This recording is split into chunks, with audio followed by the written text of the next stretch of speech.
Iran has vowed to ramp up its nuclear program, pulling out of UN monitoring in direct defiance of Donald Trump.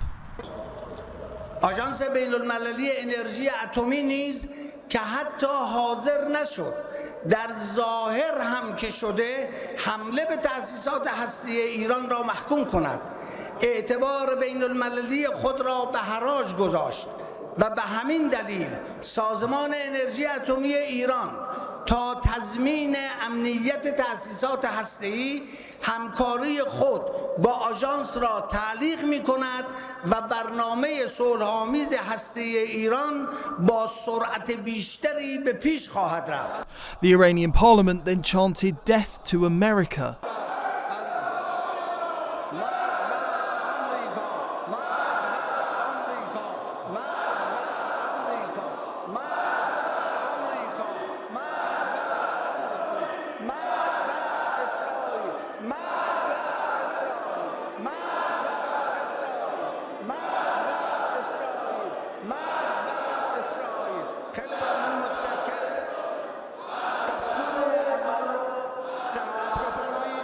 Donald Trump, however, had been jubilant at a NATO summit, declaring an end to the war between Israel and Iran.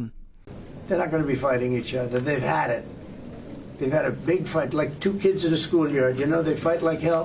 You can't stop them. Let them fight for about 2-3 minutes, then it's easy to stop them. And then Daddy has to sometimes use strong language to You have to use strong language. Every once in a while you have to use a certain word. That hit ended the war. That hit ended the war. I don't want to use an example of Hiroshima. I don't want to use an example of Nagasaki. But that was essentially the same thing. That ended that war. This ended that with the war. If we didn't take that out, they'd be fighting right now. It's wiped out. Then we dropped 12 of the strongest bombs on the planet right down the hole in 2 places. Everything underneath that mountain is in bad shape. And I refer you to the statement of the IAEA, Mr. Grossi. Yes. You know what he said? He said there was Iran, the way it looked the day before the attack, and what their nuclear program looks like now. 2 very different things. They are way behind where they were just 7 days ago. The last thing they want to do is enrich anything right now. They want to recover. And we won't let that happen, number one. Militarily, we won't. I think we'll end up having somewhat of a relationship with Iran. I see it. Look, I've had a relationship over the last 4 days. They agreed to the ceasefire. And it was a very equal agreement. They both said, that's enough. They both said it. I mean, they just went through hell. I think they've had it. The last thing they want to do is enrich. They've been trying to do it. By the way, it's hard to enrich. But last night, Iran had warned the US and Israel that the Islamic regime would deliver crushing blows to targets already decided on. به آمریکا و رژیم صهیونی هشدار می‌دهیم از ضربات کوبنده رزمندگان شجاع اسلام از شمال تا جنوب سرزمین‌های اشغالی و پایگاه آمریکایی العدید درس عبرت گیرند، چرا که در غیر این صورت با تعیین اهداف گسترده پاسخ کوبنده تری را دریافت خواهند کرد. Overnight, US intelligence leaks said Iran's nuclear facilities had not been destroyed to the extent that had been hoped. Donald Trump called the press scum in response. Would the United States strike again? And I've also Sure. a question about Russia. Look, I'm not going to have to worry about that. It's gone for years. Very tough to rebuild because the whole thing has collapsed. In other words, inside, it's all collapsed. Nobody can get in to see it because it's collapsed. You can't go in to see a room that has, 10 million tons of rock in it. And the tunnels are totally collapsed. But if they rebuild? Well, they've already looked at the tunnels. This was an unbelievable hit by genius pilots and genius people in the military, and they're not being given credit for it because we have scum that's in this group, and not all of you are. You have some great reporters, but you have scum. CNN is scum. MSDNC is scum. The New York Times is scum. They're bad people. They're sick. And what they've done is they're trying to make this unbelievable victory into something less. Now, even they admit that it was hit very hard, okay? But it wasn't hit hard. It was hit brutally, and it knocked it out. The original word that I use, I guess it got us in trouble because it's a strong word. It was obliteration. And you'll see that. And it's going to come out. Israel is doing a report on it now, I understand. And I was told that they said it was total obliteration.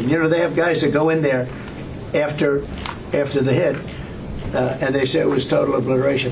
Israel said the strikes had held Iran back years. אני יכול לומר כאן שההערכה היא שפגענו משמעותית בתוכנית הגרעין, ואני יכול לומר גם שהשגנו אותה למשך שנים.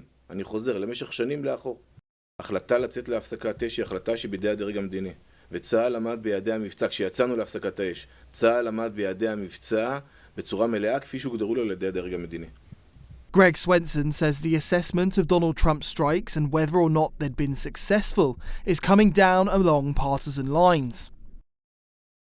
They have been set back. I mean, there's arguments over how much damage was done. I think that's a lot of political views that are being expressed as empirical science, and I kind of really doubt a lot of the doubters in this case. So, and it's pretty obvious that it's coming down on partisan and political lines.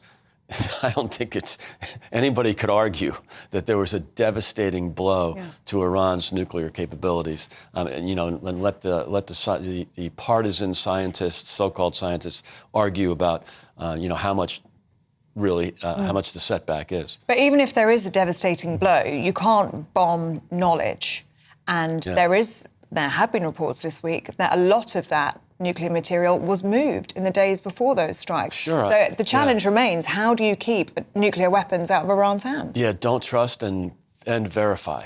And so I think there doesn't mean there won't be further strikes if the regime does not cooperate. If they do cooperate, great. If they don't, there'll be more attacks or more bombs coming in. And look, that's not, I don't think anybody wants that, but I don't think there's a doubt that there's been a major setback to their nuclear capabilities, and it's all about the timing. The concern was that they were so close to developing a nuclear weapon that it doesn't, whether it's 2 weeks or 2 months, that's just too close. Yeah. Israel and Iran's conflict is thought to have cost more than 600 Iranian lives and 28 Israeli. Tehran resident Syed Hamidian, who was wounded by a strike, said he hadn't seen his daughter nor his wife since. من اومدم تیشرتمو عوض کنم یه دفعه دیدم یه چیز وحشتناکی نمیدونم حالا یه دفعه خورد تو ساختمون همین که شیشه هامون خورد شد کف ساختمون یه دفعه آوار شد رو به پایین خانومم و دخترم رو دیگه ندیدم زندگیم 42 سال زندگیمون نابود کرد. But people in both countries welcomed a return to normal life now the ceasefire is back in place, hoping that despite the rhetoric, it will hold. Nicholas Dunning, GB News.